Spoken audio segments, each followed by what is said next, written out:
Seigneur, nous louons ton nom parce que les cieux sont ouverts et comme nous l'avons exprimé, il y a un tourbillon qui nous entraîne auprès du Père dans la gloire. Alors je prie que dans ce tourbillon de gloire et de lumière, la puissance de ton salut, de guérison, de délivrance opère dans les cœurs et dans les corps par le puissant nom de Jésus. Et tout le peuple répondit Amen. Alléluia. Il y a quelques mois, je me trouvais à Strasbourg pour un temps de visite de l'église d'Agapé et j'avais une douleur dans les dos depuis des mois et des mois et des mois. Et j'avais renoncé à trouver la guérison. J'étais simplement devant Dieu en disant, mais Seigneur, quand toi tu le jugeras bon, tu ôteras ce mal. Ça me faisait comme si on m'avait planté une flèche au milieu du dos. Plusieurs frères et sœurs, à mon insu, ont prié et jeûné pour que je sois délivré. Et rien ne s'est passé. Mais alors que j'étais en train d'adorer dans cette assemblée, au milieu de l'adoration, tout à coup, un soulagement incroyable dans mon dos. La douleur était partie. Alors que nous adorons ce matin, alors que nous célébrons le roi, il n'y a pas de coupure entre l'adoration, la prédication, et puis de nouveau l'adoration. On est dans l'adoration en ce moment même. Et alors que nous adorons, je prie le Seigneur, parce que c'est ce que Dieu m'a montré, qu'il y ait des guérisons et des délivrances au milieu de nous par la puissance du Saint-Esprit de Jésus. Amen.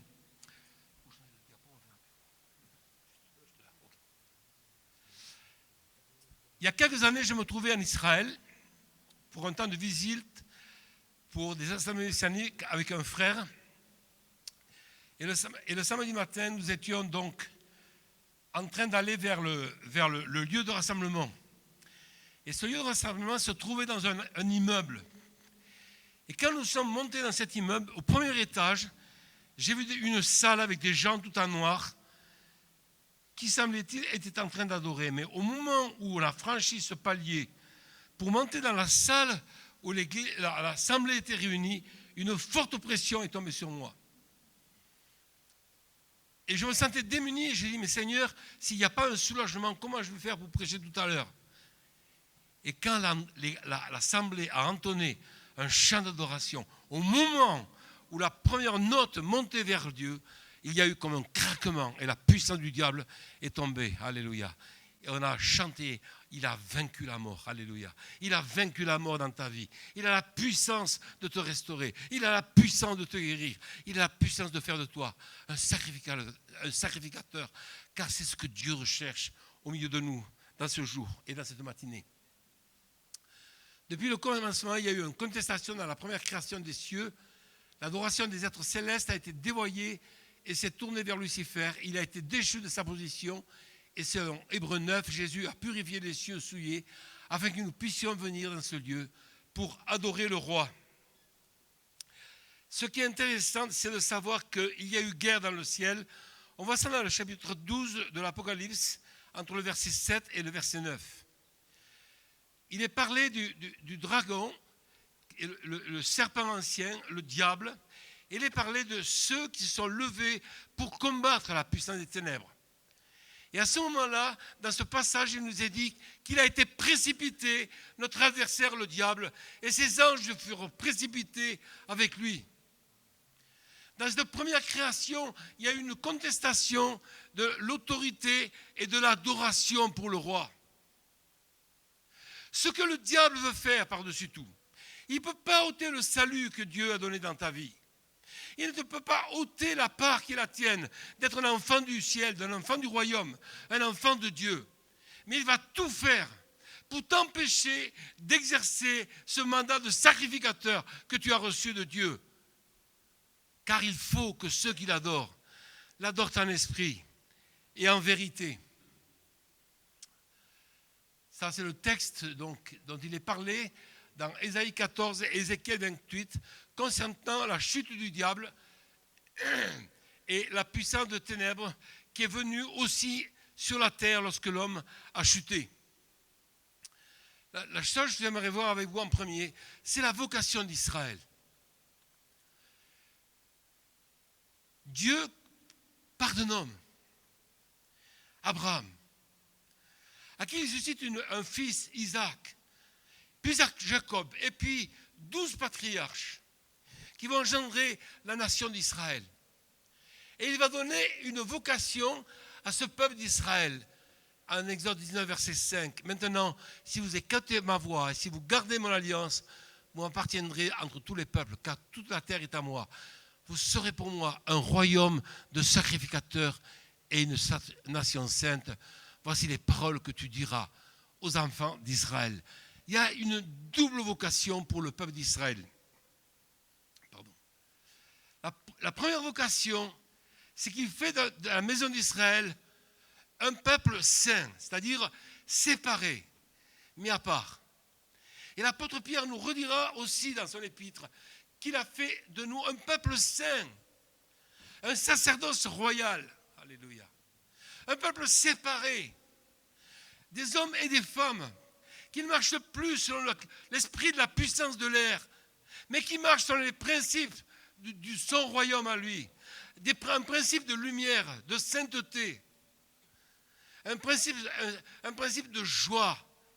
Il y a de la joie dans la maison de Dieu. Quand nous venions en voiture ce matin depuis l'Irak, j'avais ce psaume 133 qui résonnait dans mon esprit, qu'il est bon, qu'il est agréable, que des frères habitent unis ensemble. Et puis ce psaume de David qui dit, mais je suis dans la joie quand ils m'ont dit, à la maison, allons à la maison de l'Éternel. Est-ce que votre cœur est dans la joie ce matin d'être à la maison de l'Éternel? Là où Dieu est capable de combler tes besoins les plus internes, les plus secrets, les plus cachés. Il est le Dieu de la délivrance. Alors que j'ai prié maintes fois pour la guérison de mon dos, c'est au milieu de l'assemblée des fidèles, quand j'étais en train de lever les bras et d'adorer le Seigneur, que la puissance de la douleur est partie de mon dos, parce qu'il est le Seigneur, il est le roi. Et j'ai réalisé combien il était important que nous puissions être, alléluia, tous ces fils saints, séparés, mis à part. Et puis deuxième vocation d'Israël, et c'est la nôtre aussi, un sacerdoce royal, une nation sainte, un sacerdoce royal, c'est-à-dire un peuple de sacrificateurs. Un peuple qui va servir à un autel. Et cet autel-là, c'est l'autel qui est contesté dans ta vie. On le verra tout à l'heure. C'est pourquoi nous rencontrons des difficultés. Et Dieu permet les difficultés. Parce que les difficultés vont nous permettre de tester notre dimension de sacrificateur devant le trône.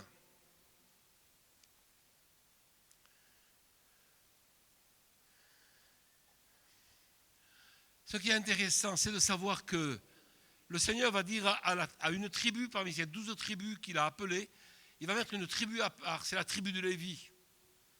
Et Dieu lui a dit la chose suivante, tu n'auras pas d'héritage. Tu n'auras pas d'héritage terrestre. Mais l'Éternel sera ton héritage. Qu'est-ce que l'apôtre nous dit? Nous n'avons pas de biens dans ce monde. Ce sont des biens temporels qui vont passer. Mais notre héritage, c'est qui? C'est quoi? Notre héritage, c'est la maison de l'Éternel. Notre héritage, c'est Jésus-Christ. Notre héritage, c'est Dieu. Alléluia. Moi, ce que j'aime dans les hommes de Dieu, dans l'Ancien Testament comme du Nouveau Testament, c'est leur détermination à servir le Dieu vivant.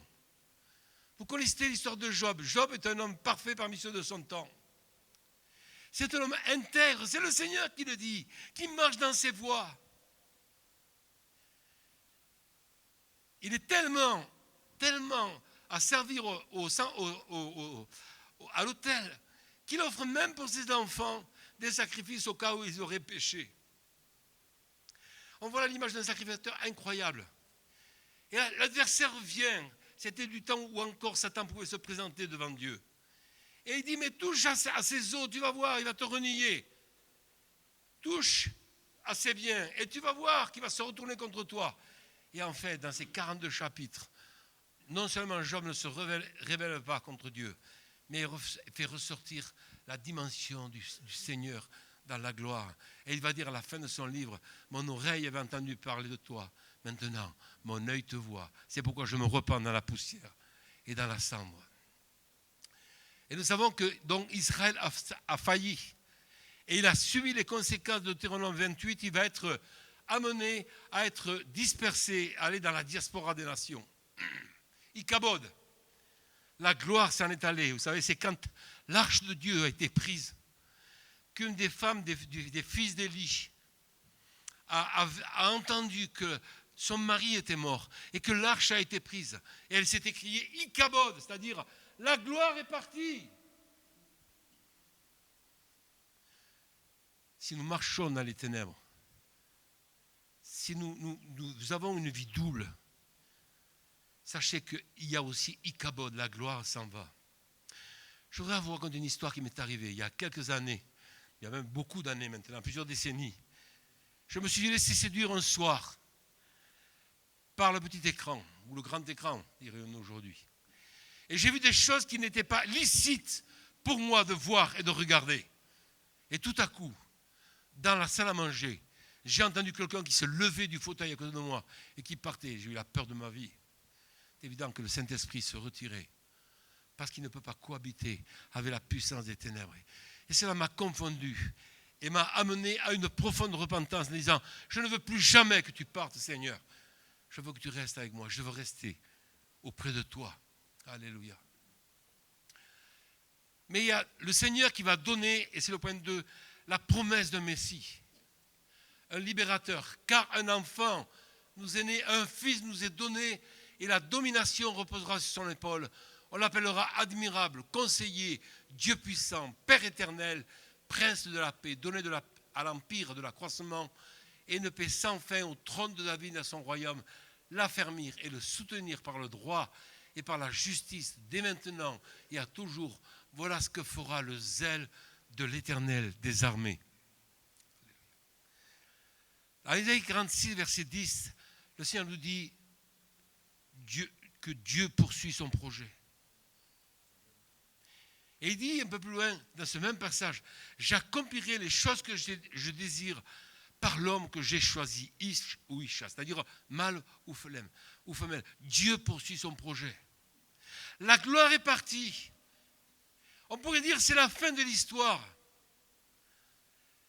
Pendant 430 ans, les ténèbres. Plus de révélation, plus rien. Le peuple n'a plus Jérusalem comme centre d'adoration. Israël dispersé dans les nations à cause de son péché. Et nous-mêmes, à cause de notre péché, à cause de nos choix qui ne sont pas justes, la gloire parfois s'en est allée de nos vies. Où est la puissance de ton premier amour pour le Seigneur? Où est la joie de son salut dans ta vie? Où est la passion que tu avais quand tu prenais la parole de Dieu et tu la lises dans les premières années de ta vie de jeune converti? Et quelques décennies plus tard, est-ce que la passion de Dieu et l'amour pour le Seigneur est toujours authentique en toi? Ou est-ce que tu as besoin de vivre un réveil accompagné d'un temps de repentance? Le troisième point, c'est la vocation de Jésus et ses multiples tentations. Dieu qui vient faire une annonce incroyable. Aujourd'hui, dans la cité de David, il vous est né un sauveur qui est le Christ, le Seigneur, Jésus qui vient. Après toutes ces années de silence, de mort, le Seigneur qui se souvient de sa parole. Alléluia. J'aimerais vous dire que parfois le Seigneur peut être comme mort à vos prières. J'aimerais vous dire qu'il peut s'accouler parfois plusieurs décennies afin que la révélation et la puissance de son salut viennent dans votre vie. Mais je vais vous dire une chose, Dieu est fidèle à ses promesses.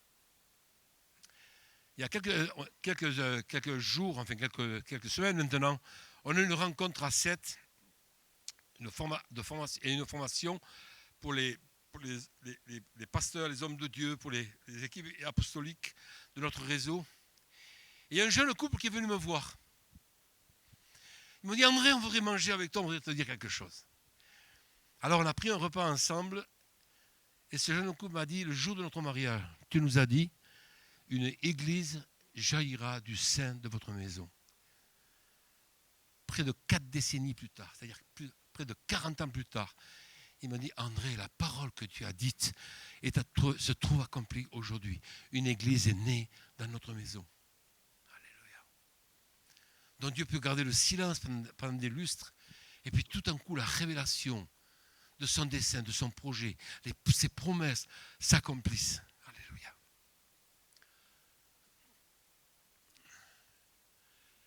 L'attention de Jésus, c'est aussi la nôtre. Tu vois tous ces royaumes qui sont là devant toi, Jésus. Eh bien, ces royaumes, je vais te les donner. Tu as juste une chose à faire, prosterne-toi devant moi. C'est gros quand même. Ça, c'était le raccourci. Et l'adversaire va nous proposer des raccourcis. Tu te prosternes un peu, tu collabores un peu avec les ténèbres. De toute façon, tu es sauvé. Hein. Et ce que Dieu cherche, c'est des disciples. Ce que Dieu cherche, c'est des gens, des disciples qui suivent l'agneau, comme le dit Jean dans l'Apocalypse, chapitre 12, partout où il va. Alléluia. Ceux qui ne se souillent pas, ceux qui ne se compromettent pas, ceux qui ont dit « je ne retournerai pas du bourbier d'où je suis sorti ». C'est avec cela que le Seigneur va collaborer. Et la tentation de Jésus est énorme. L'homme avait cédé à cause du péché, à cause de la chute. Il a cédé le gouvernement des nations à Satan. C'est une réalité, il ne mentait pas, le diable. Mais Jésus va lui répondre par la parole de Dieu. Tu adoreras le Seigneur, lui seul. Alléluia. Quel est le lieu de ton adoration? Quelle est ta raison de vivre? Est-ce que tu aimes chaque jour, pas une fois par semaine, mais chaque jour avoir un temps dans sa présence pour le servir et pour l'adorer à son autel? Alléluia. As-tu remarqué les fois où tu as pris du temps, ou que tu veux prendre du temps, ou que tu veux jeûner pour rencontrer le Seigneur? As-tu remarqué la foule de choses qui viennent dans ton esprit à ce moment-là? As-tu remarqué que tout à coup tu trouves quelque chose à faire important? Non, ta priorité des priorités, c'est de servir Dieu dans le sanctuaire. On raconte l'histoire suivante. Un jour, Abraham Lincoln, qui était un chrétien avéré, était en train de servir Dieu dans sa chambre avant de recevoir les autorités des nations. Et il y avait le tsar, l'émissaire du tsar de Russie qui était là et qui attendait. Et cet homme-là s'impatiente et il dit au chef de cabinet du président Lincoln, mais enfin pourquoi Monsieur Lincoln, le président, me fait-il attendre? Et Lincoln fait répondre, dites-lui que je suis avec le Seigneur des Seigneurs et le tsar au-dessus de tous les tsars de la terre. Quelle est la priorité dans ta vie?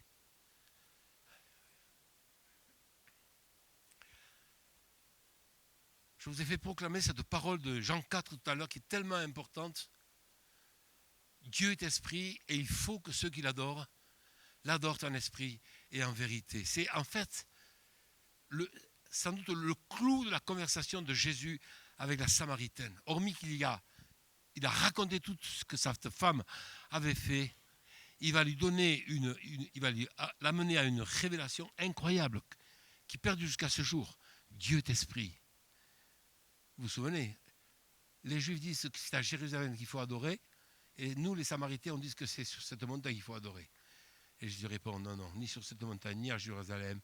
Dieu est esprit, et il faut que ceux qui l'adorent en esprit et en vérité. Et ta voiture, tu le sais que ta voiture est un sanctuaire? Est-ce que tu sais que tu peux rencontrer Dieu dans ta voiture alors que tu conduis?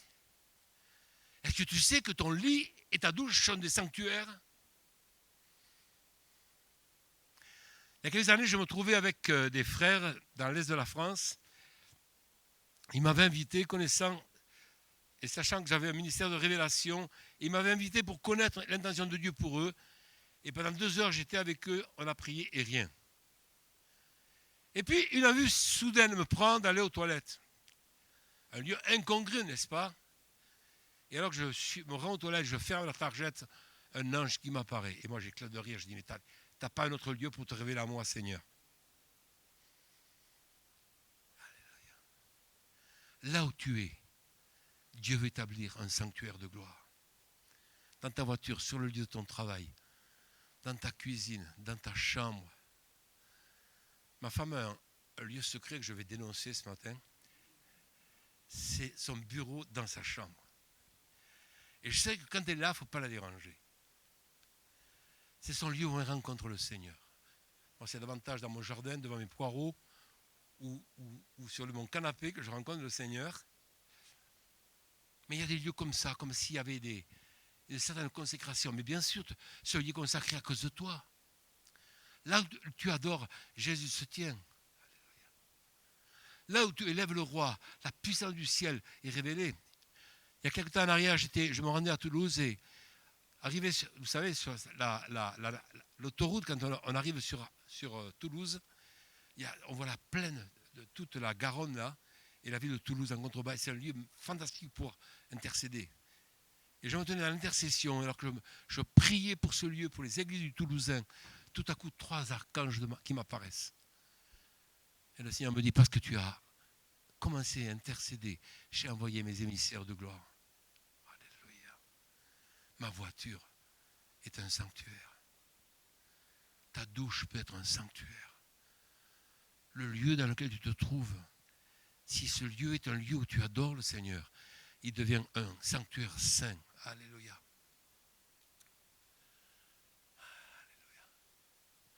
Jésus a établi par son sacrifice une nouvelle sacrificature à laquelle nous avons part. On l'a proclamé tout à l'heure. C'est ça qui est fantastique. C'est la mort. La mort de Jésus a ouvert le ciel. La mort de Jésus a permis que tu quittes les basses régions de la terre et que tu montes dans sa présence. C'est ce que Paul va déclarer dans l'Épître aux Éphésiens, chapitre 2, sauf erreur. Il nous a ressuscités ensemble et nous a fait asseoir ensemble où ? Dans les lieux célestes, en Christ. Alléluia. Et tu sais où est Satan ? Sous tes pompes. Sous tes pieds. Il n'a plus accès dans la présence de Dieu. Et c'est là que nous pouvons demeurer. Et nous sommes devenus, par conséquence, des sacrificateurs selon l'ordre de Melchisédek.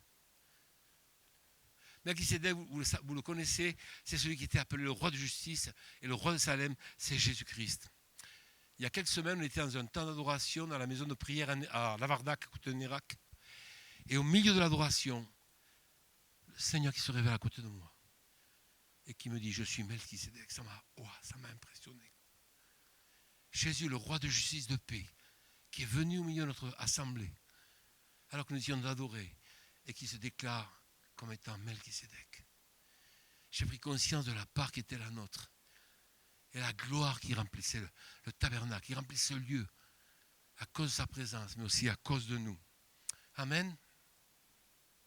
Vous, au contraire, vous êtes une race élue, un sacerdoce royal, une nation sainte, un peuple acquis, afin que vous annonciez les vertus de celui qui vous a appelé des ténèbres à son admirable lumière. Vous qui autrefois n'étiez pas un peuple et qui maintenant êtes le peuple de Dieu, vous qui n'aviez pas obtenu miséricorde et qui maintenant avez obtenu miséricorde. Donc, ça nous amène au 5e point. Il y a une guerre incessante pour l'adoration sur la terre. Qui va être adoré ?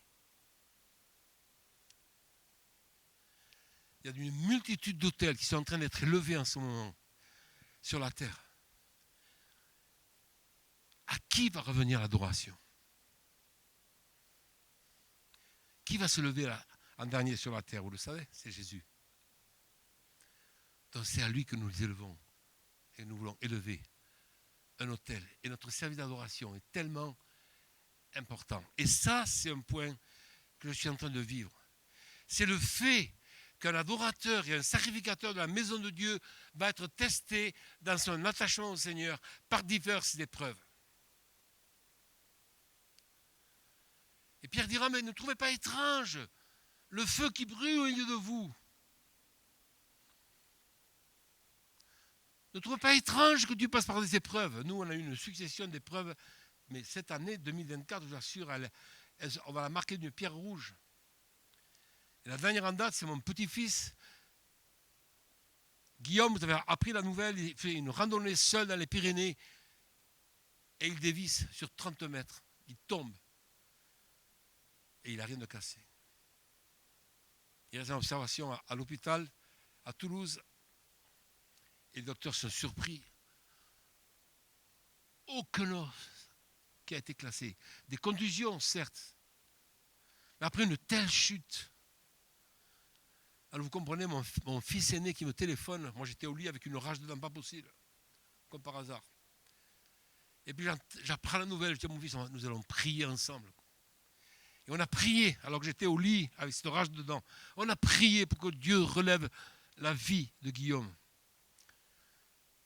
Et toute la maison de Dieu, toutes les églises du réseau RNC et RNCI, la famille de réseau à laquelle nous appartenons et vous appartenez, s'est mise dans la prière. Et le Seigneur a relevé complètement mon petit-fils. Il est le Seigneur et le roi. 2 Corinthiens 14, verset 18, c'est les versets que j'ai cités concernant l'épreuve de notre foi. Mais l'épreuve nous permet de communier avec son esprit et elle nous donne la capacité d'entrer dans le tabernacle éternel pour le contempler et l'adorer. Où était Jean quand il a la révélation du livre de l'Apocalypse? Il est dans une île de prisonniers qui s'appelle Patmos. Et le jour du Seigneur, il entend une voix derrière lui. C'est quand tu adores à l'autel. Et nous allons adorer. Nous allons monter un peu plus haut dans ce tourbillon dont nous avons parlé ce matin. Nous allons continuer d'adorer un moment, célébrer le roi de gloire. Et attendons-nous à ce que Dieu fasse des merveilles au milieu de nous. Alléluia.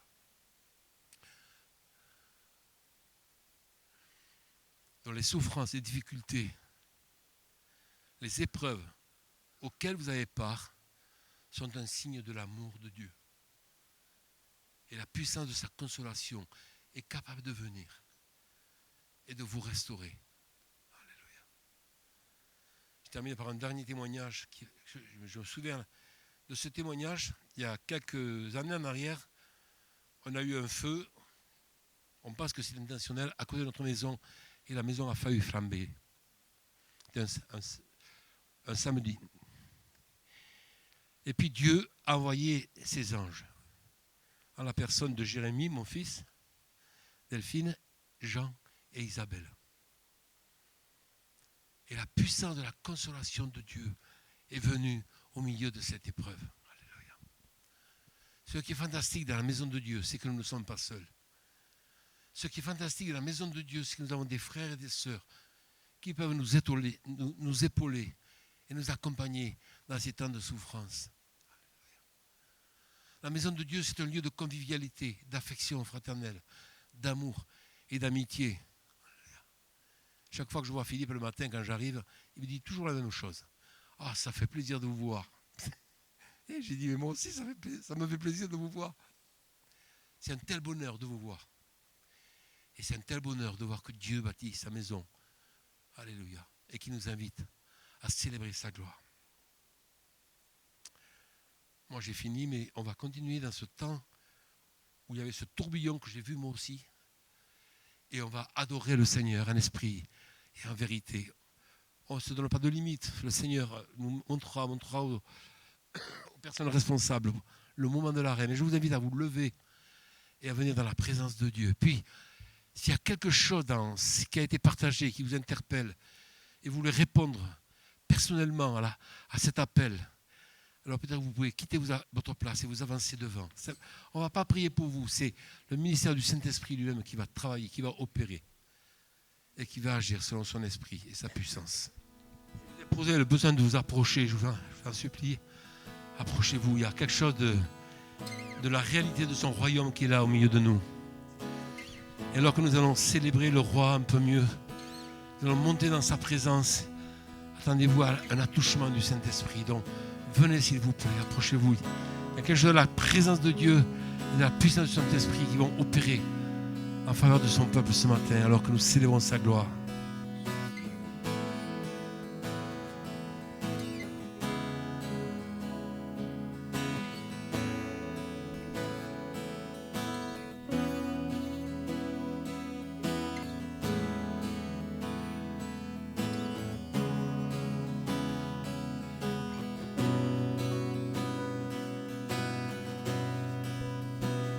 Chantons louange à son nom.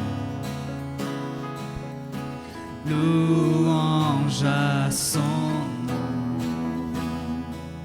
le nom au-dessus de tout autre nom.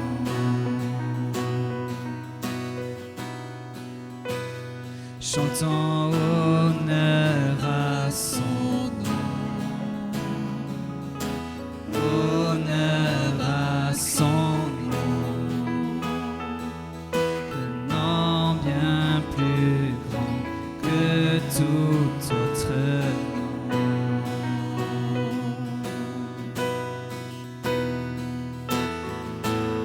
Sois élevé, élevé plus haut. Sois élevé, élevé plus haut. Sois élevé. Sois élevé, élevé plus haut. Sois élevé, élevé plus haut. Sois élevé. Sois élevé.